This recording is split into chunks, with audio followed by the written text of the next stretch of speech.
손잡고 입장하시는 분들은 또 처음이네. 안녕하세요. 네, 안녕하세요. 아이디 절친 배우 유태호입니다. 유태호 배우는 독일에서 태어나서 영국과 미국에서 연기 공부를 해왔고요. 2009년 여배우들의 단역으로 데뷔를 했고. 저희 회사 신인이에요. 와, 잘생겼다. 그리고 너무픽션, 자카리 온다, 1대1 등의 한국 영화와 베트남 영화 비트코인 하이스트, 할리우드 영화 이퀄스 등 다양한 필모를 쌓았고 또 레토로 칸 영화제까지 초청이 됐었고요. 나무주연 후보로.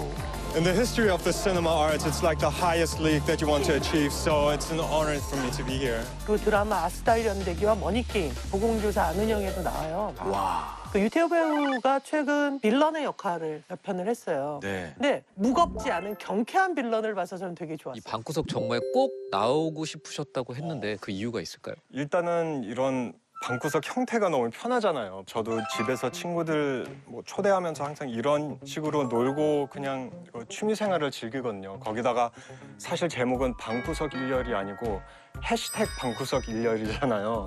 그러니까 그런 트렌드도 잘 타서 본 것 같아요. 그래서 그런 의미로 SNS를 위해서 제가 사진 하나 찍고 해시태그 걸고 나중에 저 해시태그 있는 거 오늘 처음 알았어요. 짚어주신 분이 최초예요. 그러니까 나도 처음 알았어. 나도 실제 본인 찍는 게 아니라 남을 찍는 거군요. 하나, 둘, 셋 이렇게. 와. 와, 대박이다. 아, 그리고 홍지영 감독님은 오랜만에 또 함께 해주셨어요. 네. 그동안 어떻게 지내셨습니까?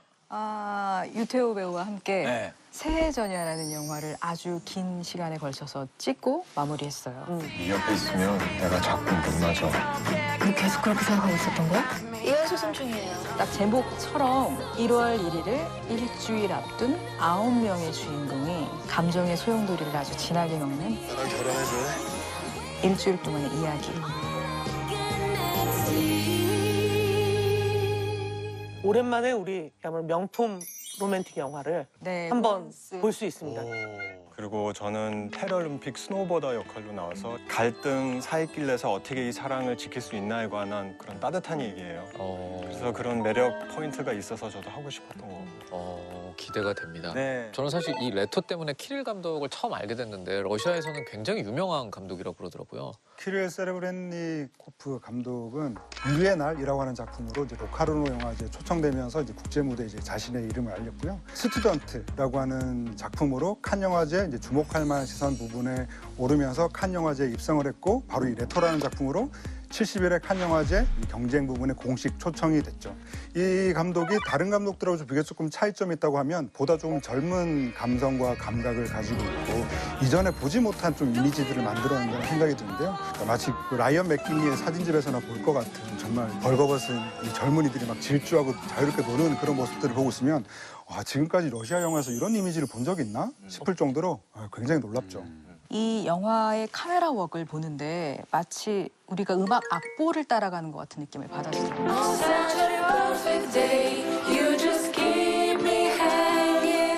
굉장히 훌륭한 지점이 있고 그다음에 뮤직비디오처럼 막 스크린 안으로 그 안에서 또 들어가기도 하고 이런 굉장히 자유자재의 방식 게다가 흑백이 어떤 의미에서 저는 절제인 것 같거든요. 네, 굉장히 이 안에서 정말 뿜어넣어 나오는 에너지를 오히려 굉장히 잘 절제를 하고 음악 안에 녹여냈기 때문에 여러 가지 키릴 감독의 연출 방식이 저는 굉장히 새로웠어요. Вы все время хотите с моими песнями что-то сделать.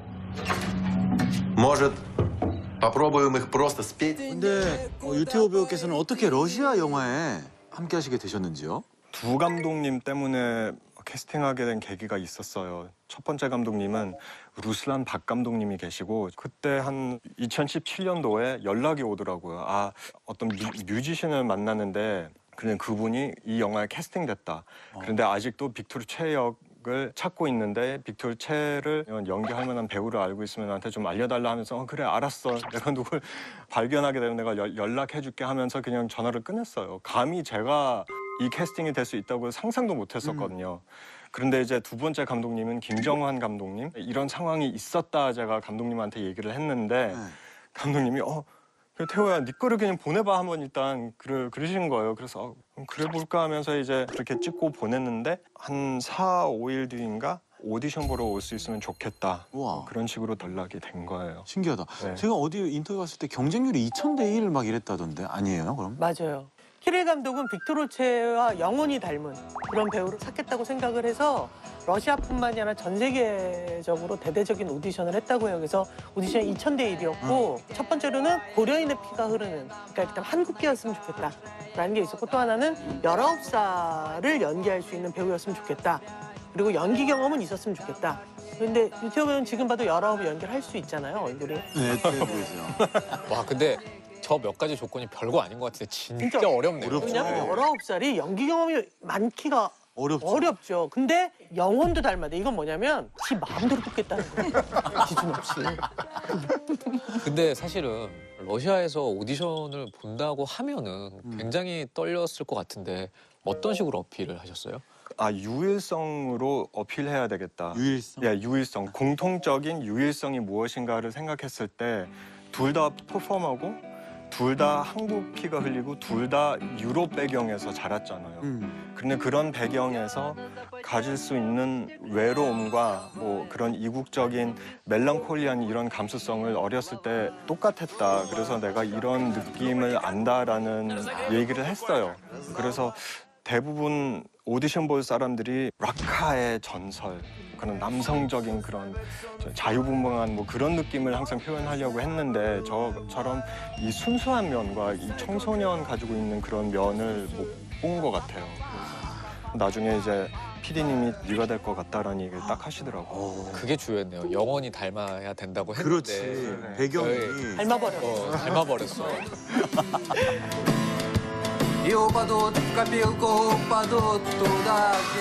일단은 캐스팅 됐다는 소식을 듣고 러시아에 도착하고 나서 다 러시아어로 해야 된다를 알게 된 거예요. 진짜. 그래서 그때 도착하고 나서 3주 안에 그거를 다 준비했었던 거예요. 그때부터. 3주 동안 러시아어 공부해서 이렇게 하신 거예요? 네, 네. 이야. 그게 말이 되나 돼요? 보다. 네, 우리나라 말은 언제 배우신 거예요, 그럼? 3주 배우신 거예요? 재밌다. 이거 나와야 되니까 방구석 인명 나와야 되니까 오늘 왠지 호가 생길 것 같아요. 3주 유태호 선수. 3주만 주시면 됩니다. Сейчас на эту сцену выйдут музыканты, ради которых мы все здесь собрались. Встречайте, группа «Кино». 실제로 어떤 인물이었어요, 빅토르체? 러시아의 독보적인 음악 영웅이라고 해야죠. 한국계 러시아인이고 1962년에 고려인 2세 아버지하고 우크라이나 출신 러시아인 어머니 사이에서 태어났고요. 상트페테르부르크에서 자랐는데 그 이후에는 이제 우리가 알고 있는 지금 현재의 이야기가 펼쳐지는 거죠. 아마도 소련이 붕괴되기 전이니까 그 공산주의에 대한 회의 혹은 뭐 새로운 시대에 대한 자유나 저항 뭐 이런 것들이 어떤 정신의 표출이었기 때문에 영화 배우로서도 굉장한 활약을 했다고 볼 수 있고요. 안타깝게도 28세에 자동차 사고로 요절했기 때문에 저희한테는 정말 이상의 아이콘? 네, 그렇게 남아있죠.